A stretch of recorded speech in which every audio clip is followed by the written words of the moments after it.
una representación de la batalla de Trafalgar. Para ello hemos montado esta mesa llena de barquitos de papel en la que representamos la flota franco-española y la flota británica. 1805, guerras napoleónicas. Napoleón había ordenado a su gran armée intentar, ir a Calais para esperar allí la orden de invadir Inglaterra. Para invadir Inglaterra, Napoleón contaba con la armada de Villeneuve, comandante en jefe de la flota francesa, aliada con la flota española, comandada por el almirante Gravina. El plan era el siguiente: la flota franco-española tenía que ir desde España hasta el Caribe para simular una invasión franco-española de las colonias británicas en el Caribe. El plan funcionó más o menos bien. Nelson y la Armada Británica siguieron a la Armada franco-española, que una vez que llegó al Caribe dio la vuelta y se dirigió directamente al estrecho del Canal de la Mancha para facilitar la llegada de las tropas francesas a Inglaterra. Sin embargo, a la llegada de las flotas europeas, la flota franco-española dirigida por Villeneuve y Gravina, como ya he dicho, se encontraron con el almirante Calder en el Cabo Finisterre. Calder, en inferioridad numérica, atacó a la flota franco-española. Fueron unos 15 barcos contra 20 y consiguió atrapar 2 barcos españoles y hacer que Villeneuve decidió que Villeneuve fuera al Ferrol en vez de dirigirse hasta el Canal de la Mancha. Calder volvió a Inglaterra, donde le acusaron de haber huido de la batalla y le ajusticiaron quitándole el puesto de almirantazgo. ¿Por qué? Lo que quería la corona británica era una victoria aplastante sobre la flota franco-española para así asegurarse de que las tropas de la gran armée francesa no podían invadir Inglaterra. A la larga, Calder consiguió el objetivo, pero eso lo veremos ahora. Vale, sí. Nos hemos quedado con Villeneuve, Gravina y la flota franco-española en el Ferrol. Después de haber perdido 2 barcos y haber hecho reparaciones en todos los demás, decidió dirigirse hacia Cádiz, ignorando las órdenes de Napoleón, que le decían que fuera hasta el Canal de la Mancha. Villeneuve quería ir hasta Cádiz para reunir a toda la flota franco-española y sobre todo poder luchar junto al Santísima Trinidad, que era el barco más grande del mundo, de 4 puentes y una tripulación de hasta 1200 hombres. Era septiembre y la flota franco-española llegó hasta Cádiz. ¿Qué ocurre? Nelson, con toda la flota británica, se dirigió también a Cádiz para hacer un asedio que durara todo el otoño y el invierno, impidiendo así que la flota franco-española pudiera llegar hasta el Canal de la Mancha y que Napoleón invadiera Inglaterra. Vale, la flota franco-española se había quedado en Cádiz, mientras Nelson estaba haciendo un sitio al puerto de Cádiz. En este momento, Villeneuve estaba terriblemente presionado. Napoleón, habiendo desistido de que Villeneuve fuera al Canal de la Mancha, le había mandado órdenes para que dirigiera la flota hacia Italia, donde así podría apoyar a la flota francesa contra los buques ingleses que estaban acabando con el comercio en el Mediterráneo. Sin embargo, Villeneuve no quería salir del puerto. ¿Por qué? Porque fuera del puerto estaba Nelson con toda su flota británica. Además, los jefes de escuadra de la flota española le decían a Villeneuve que no debía salir tampoco, porque si obligaban a Nelson a mantener el asedio durante todo el otoño y el invierno, las tormentas y el sufrimiento de estar ahí aguantando el asedio harían que en primavera la flota de Nelson fuera muy vulnerable. Villeneuve aceptó eso y, contradiciendo las órdenes de Napoleón, se mantuvo en Cádiz. Y diréis, ¿por qué Napoleón cambió de idea? Napoleón ya no quería invadir Inglaterra. Le habían informado de que tanto Prusia como Rusia le habían informado que tanto Austria como Rusia habían formado un ejército y avanzaban hacia Francia. Así que en secreto Napoleón le dijo ordenó a la Gran Armée que se dirigiera hacia el este. Unos meses después, Napoleón venció a la alianza austro-rusa en la batalla de Austerlitz, la batalla más importante de la historia napoleónica. Sin embargo, la victoria más importante de Napoleón contra la alianza austro-rusa. Habíamos dejado a Villeneuve en Cádiz. Vale. En la batalla de Trafalgar, Villeneuve cometió 3 errores. Tanto Gravina como Churruca, que eran los jefes de escuadra más importantes de la flota española, le avisaban a Villeneuve de que no debía de salir en los próximos días porque amenazaba una tormenta. Los barómetros de la época indicaban que se aproximaba una tormenta. Sin embargo, Villeneuve había sido informado de que Napoleón había enviado a alguien para sustituirle. Villeneuve decidió salir a enfrentarse contra Nelson, aun sabiendo que lo tenían todo en contra. La flota franco-española se había quedado en el puerto de Cádiz.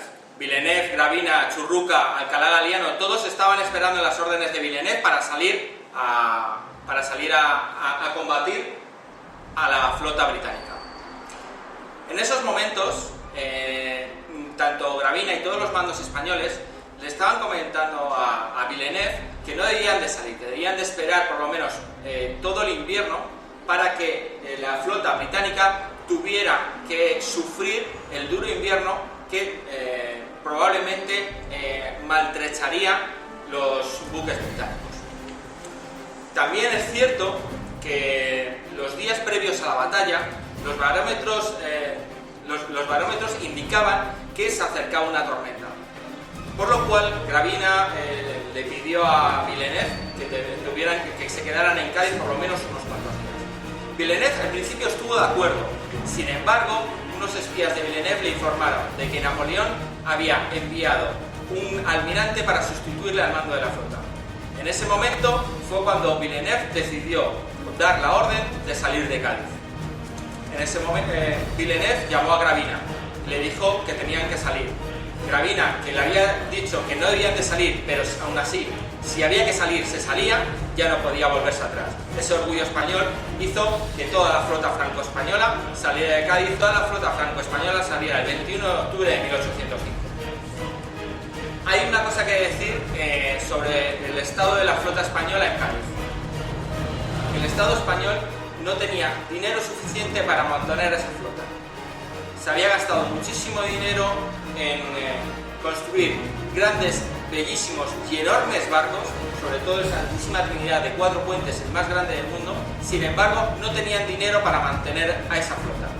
Los capitanes españoles habían pagado de su propio bolsillo para la pintura de los barcos, para no quedar mal ante los capitanes franceses. Y aquí nos encontramos, el 21 de octubre, con unos barcos, con los barcos españoles, con una tripulación. Otra cosa muy importante, durante los 2 últimos años había habido una epidemia de fiebre amarilla en Cádiz, por lo cual gran parte de la marinería española había muerto. Los buques españoles no tenían suficiente tripulación, por lo cual el gobierno español decidió hacer levas forzosas y vaciar las cárceles para llenar de tripulación los barcos españoles. ¿Eso qué significó? Que los navíos estaban llenos de tripulación sin experiencia y directamente que ni siquiera querían estar ahí. Eso influyó claramente en el devenir de la batalla. Por lo cual, estamos el 21 de octubre de 1805, a primera hora de la mañana. Una línea absolutamente recta va en dirección sur. La flota franco-española, en una sola línea, va en dirección sur con el viento en popa. Son las primeras horas de la mañana. Y las primeras fragatas de la flota combinada ven a la flota británica. Las fragatas dan la vuelta y se dirigen a darle la información a Villeneuve, que se encontraba en el centro de la flota, justo al lado de Santísima Trinidad. Cuando Villeneuve es informado, da la orden de girar toda la flota que iba en dirección sur a dirección norte. El motivo de que virara toda la flota era que se apuntara en dirección a Cádiz, por si en algún momento se tenía que huir, que estuvieran ya en dirección Cádiz. Eso fue un horror terrible en Villeneuve.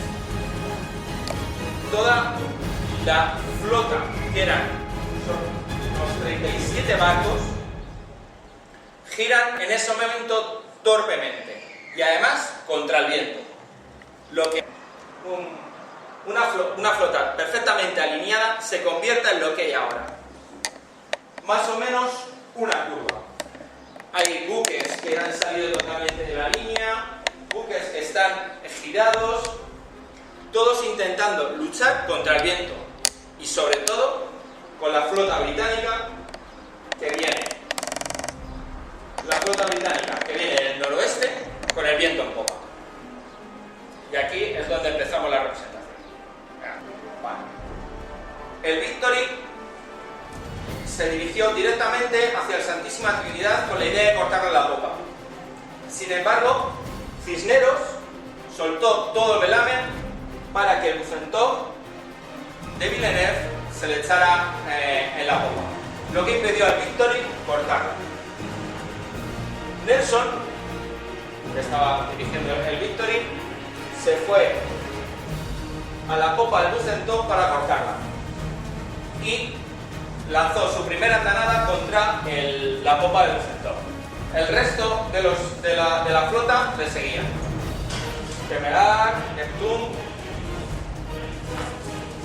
En este momento, el Victory de Nelson está muy dañado. Ha estado recibiendo las andanadas tanto del Bucentaure como del Santísima Trinidad, incluso en algún momento del San Agustín. Jean-Lucas se lanza al Victory y el Victory al Reductor de Lucas y se ponen banda con banda. En este momento el Victory está realmente dañado. El Redoutable, que es un buque de 2 puentes, contra el Victory, que es de 3, sabe que no tiene ninguna posibilidad de luchar contra él a cañonazos. Por lo cual, Lucas ordena abordar el Victory. Y ordena abordar el Victory. El Victory es capaz de rechazar el primer abordaje del Redoutable. Y el resto de la flota británica sigue avanzando por detrás de la popa del Bucentaure. El Prince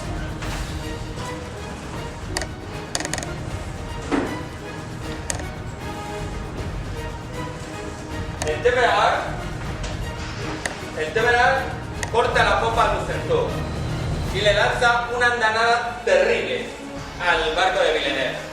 Viendo al Reductor y al Victory luchando banda con banda, se dirige, corta la popa del Reductor,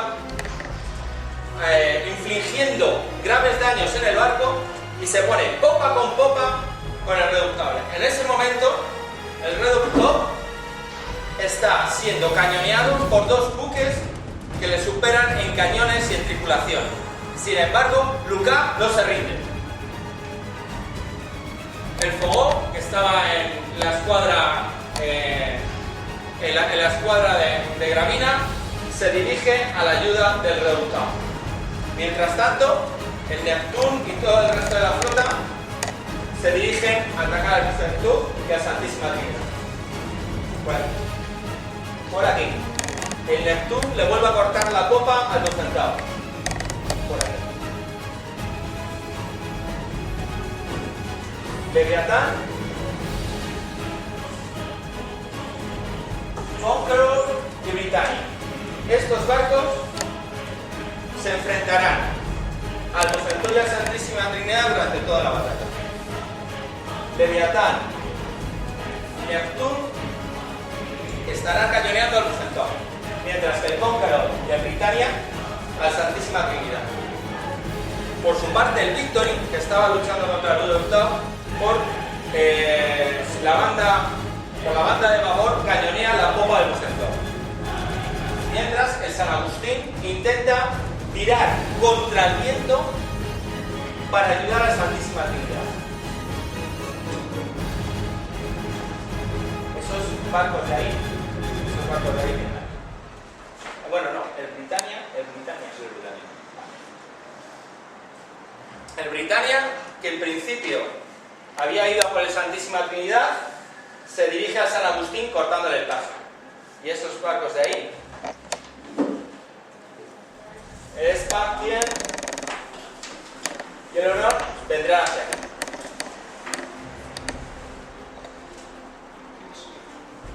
Por fin, el Fogó llegará hasta el Temerary británico y los cuatro buques,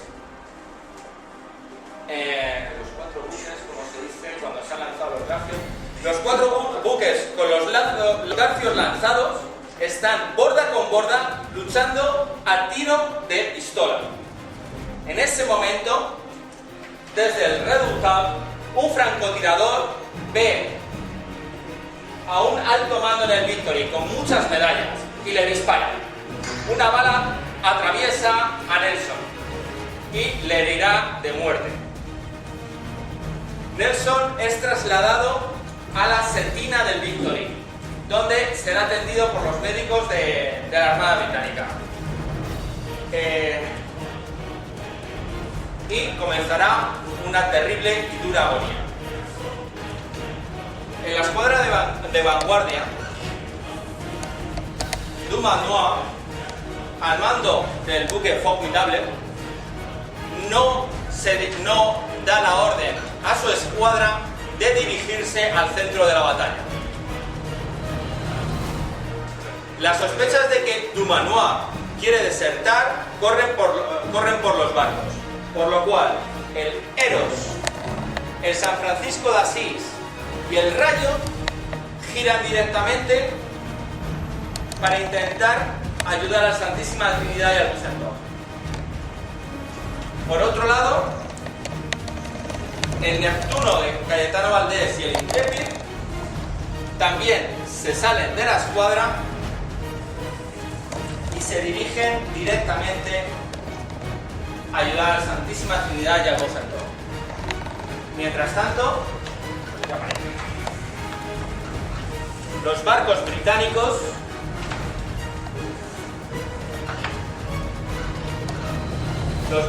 estos barcos británicos, Agamenón,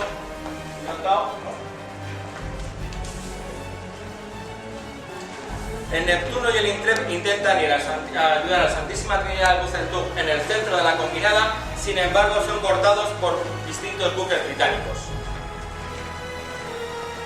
El Intrepid será cañoneado por dos buques británicos y esto acabará más o menos así. Marines franceses y españoles están intentando ayudar al centro de la combinada, pero nunca llegarán. Años antes, Cayetano Valdés, dirigiendo el Neptuno, consiguió liberar a la Santísima Trinidad en la batalla del Cabo de San Vicente. En esta ocasión no lo conseguirá. Por otro lado, Dumanoir y el resto de los tres barcos franceses deciden irse de la batalla y toman esta dirección. 4 barcos en perfecto estado que deciden huir antes de que el Santísima Trinidad y el Bucentaur hayan arriado la bandera. Dumanoir y los otros 3 barcos serán capturados días más tarde mientras se dirigían a Francia, por lo cual Dumanoir no salvó nada. Es muy debatido, muy debatido por qué Dumanoir salió huyendo de la batalla. Unos dicen que es que se llama Malcolm Villeneuve, según Dumanoir no vio las señales del Bucentaure para ir al centro de la batalla. No se sabe muy bien. Yo dudo mucho que un capitán de un buque francés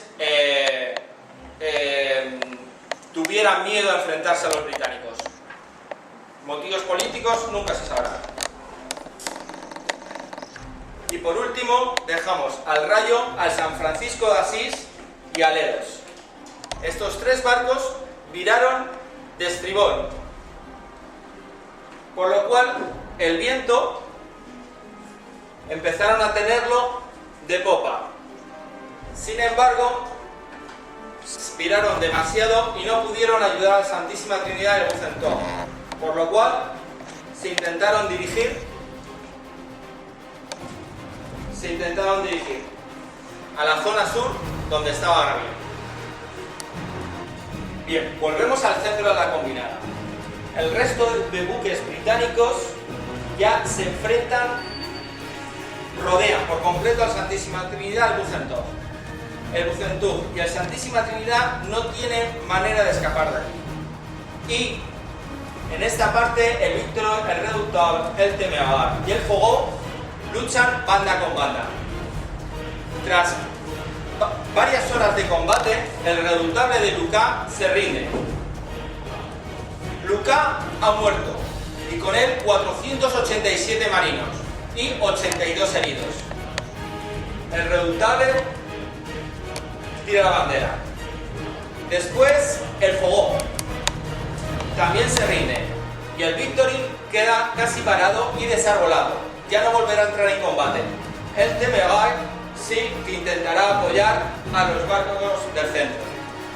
Sin embargo, contra el viento ya le cuesta muchísimo más maniobrar. El Bucentaure se defiende como puede, rodeado por 3 barcos británicos. El Victory le sigue cañoneando la popa. Villeneuve se pasea por la cubierta rogando que un disparo acabe con él. Sin embargo, no es así. Y el Bucentaure se acaba rindiendo. En estos momentos, el jefe de la escuadra franco-española se ha rendido. Sin embargo, el Santísima Trinidad y el San Agustín no se rinden. Eso hace que el resto de buques británicos rodeen a la Santísima Trinidad. El buque de 4 puentes está rodeado por 4 barcos que le empiezan a cañonear sin parar. El Santísima Trinidad es totalmente desarbolado. De hecho, los Cisneros y sus hombres hacen todo lo que pueden para levantar la bandera española, diciendo aún así que no se rendían. Cuando Cisneros es gravemente herido y sus mandas son heridos, teniendo la cubierta totalmente llena de cuerpos ensangrentados y que ya nadie se tenía en pie, en ese momento ya se rindió el Santísima Trinidad, pero con muchísimas bajas y con el barco casi absolutamente hundido. El Santísima Trinidad se rinde. Y luego queda el San Agustín, capitaneado por Felipe Jado Cajigal.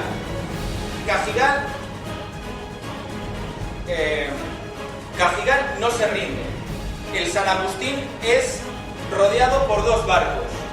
Le intentan abordar el barco 3 veces y aún así no quiere rendir el barco. Al final consigue llegar a un acuerdo con los capitanes de los buques británicos para cesar las hostilidades y que el buque, totalmente desarbolado, no tenga que arriar la bandera. La bandera, la insignia española, sigue estando en el barco de San Agustín. Sin embargo, los británicos, ya sin fuego, abordan el barco, el San Agustín, y tanto marinos españoles como marinos británicos trabajan juntos para intentar que el San Agustín no se vaya a pique. Por último, el Intrepid y el Neptuno. Cayetano Valdés ve como a lo lejos el Santísima Trinidad se rinde. Sin embargo, aguanta bastante tiempo después hasta poder rendir el barco. Cañoneado por dos barcos británicos, el Neptuno, y después de que Cayetano Valdés es herido y retirado de la cubierta, se rinde. También le pasa lo mismo al Intrepid. Al ver al Bucentaure rendirse, el Intrepid también se rinde. Y por último, ayúdame, y por último, Dumanoir se escapa.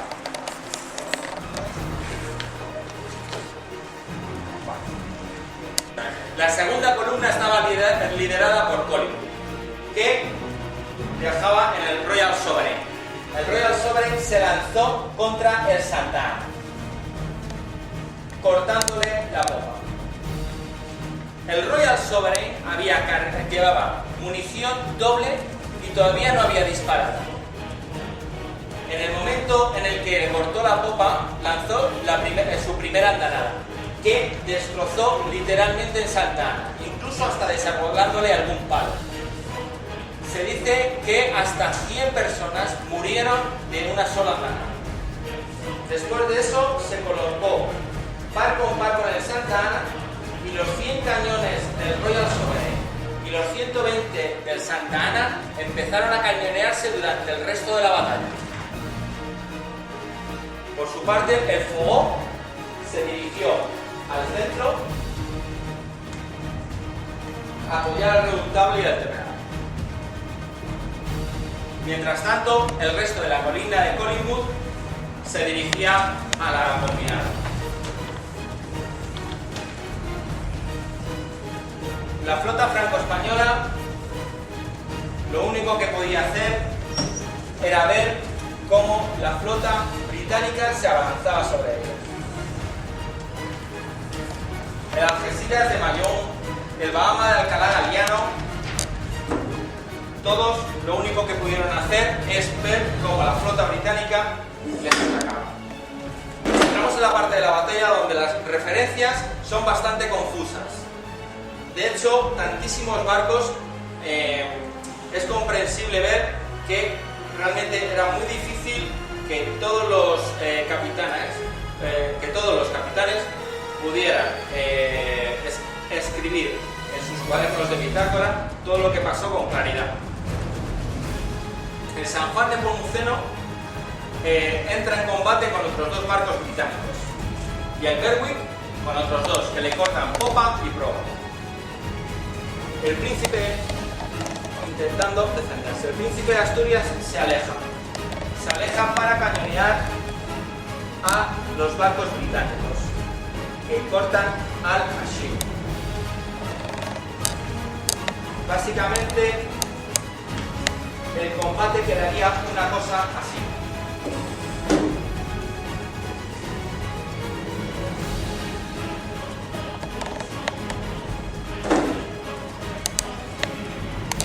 Esto sería más o menos cómo quedaría la batalla. Vemos que en principio el Monarca, el Montañés y el Argonauta están alejados del combate. ¿De acuerdo? Y el Príncipe de Asturias se cañonea con el Dreadnought. Desde el centro de la combinada, el Rayo, el San Francisco y el Eros intentan llegar hasta donde resiste el Granada. Y, por otra parte, el Indomitable, el San Leandro, el Neptuno y el San Justo también intentan apoyar a la escuadra de retaguardia. ¿Qué es lo que ocurre? El viento sigue estando en contra. El viento sigue estando en contra, por lo cual no se pueden dirigir hacia ese lado. Y cuando llegan, el desastre ya ha acabado con la combinada. Vamos al San Juan. El San Juan de Cosme Damián Churruca es cañoneado por dos buques británicos. el barco es totalmente desarbolado. Churruca es impactado por una bala de cañón que le da en la pierna y aún así, herido casi mortalmente, sigue dirigiendo al barco e impidiendo que se rinda. Por otra parte, el Berwick también se defiende heroicamente contra dos buques británicos, hasta que ya no puede más y arría la bandera. En ese momento, los buques británicos ven que el Nepomuceno, ya totalmente desarbolado, no se rinde, por lo cual se dirigen a cañonearlo. El San Juan Nepomuceno, rodeado por 4 barcos británicos, sigue plantando cara, hasta que al final muere Churruca, mueren el resto de sus tenientes y el barco al final se rinde. Por su parte, el Achille, cañoneado por 2 buques, entra en llamas y los buques británicos se separan de él. El Defiance y el Dreadnought se dirigen al Príncipe de Asturias, que lo cañonean de lejos. El Príncipe de Asturias es un navío de 3 puentes y 120 cañones, bien dirigido por Gravina. Los buques británicos y el Príncipe de Asturias se cañonean desde lejos. El resto de barcos británicos y franceses se cañonean sin parar. El Argonaut, el Semidefonso, el Swiss Sur, el Argonauta se aleja un poco, los barcos británicos van entrando, el Plutón se va alejando un poco de la batalla, hasta que uno por uno todos los barcos de esta zona empiezan a caer. Cae el Bahama de Alcalá Ganiano, lo que hace que otros buques británicos queden libres de la batalla. Cae el Algeciras de Mañón, el segundo de la escuadra francesa, lo cual los buques británicos siguen avanzando. El Monarca se ve rodeado por varios buques británicos. El Montañés entra en combate. Mientras tanto, Gravina intenta alejarse de la batalla. Gravina manda una orden a toda la flota combinada: hay que huir, y comanda la salida de los buques franco-españoles de la batalla. El Príncipe de Asturias está totalmente desarbolado y es arrastrado por la fragata Temis fuera de la batalla. El resto de buques franco-españoles le protegen. Los buques británicos no siguen a los barcos que huyen. Mientras tanto, cae el Argonauta, cae el San Ildefonso, cae el Swiss Sur, el Aquí y el Monarca. Todos estos barcos arrían la bandera, rendidos y con muchísimas bajas a bordo. Por último, el Achille. El incendio llegó hasta la Santa Bárbara y estalló. El buque se hundió directamente. No bajó la bandera, pero en la explosión murió su capitán y la gran mayoría de su tripulación. Por último, el resto de la flota franco-española, a duras penas, llegó hasta Cádiz.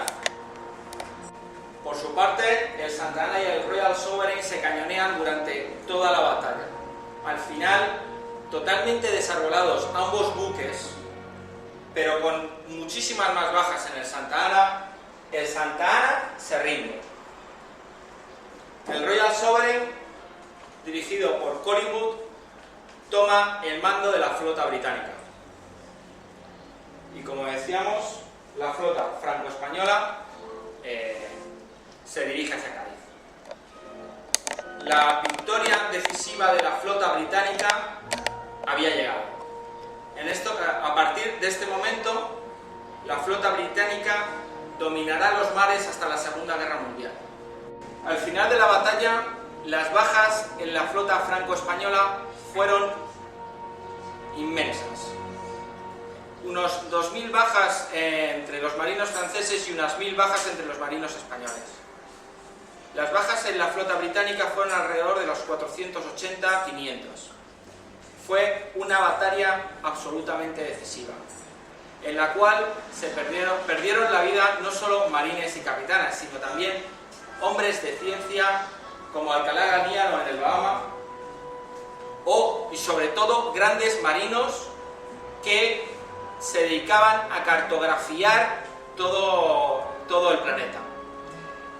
Una batalla así acabó no solo con la posibilidad de que Napoleón invadiera Inglaterra, sino esta batalla acabó con muchísimas vidas que habrían dado muchísimas cosas a la humanidad y sobre todo al continente europeo. Sin embargo, la muerte de Nelson llegó a los corazones de todos los marinos británicos. El cuerpo de Nelson fue conservado en Brandy de Jerez hasta que fue enterrado en la Catedral de San Juan en Londres. Bueno, y por último quiero dar las gracias a toda la gente de la Cofradía del Dragón que ha venido a participar en esta batalla, sin los cuales hubiera sido un infierno no solo grabar, sino también montar todos los barquitos con todas sus banderitas. Y si queréis saber un poquito más de la batalla de Trafalgar, jugando una buena partida, podéis descargaros la batalla de Trafalgar de jubiladosdearkham.com, que es una partida mola mazo. Así que nada, hasta luego.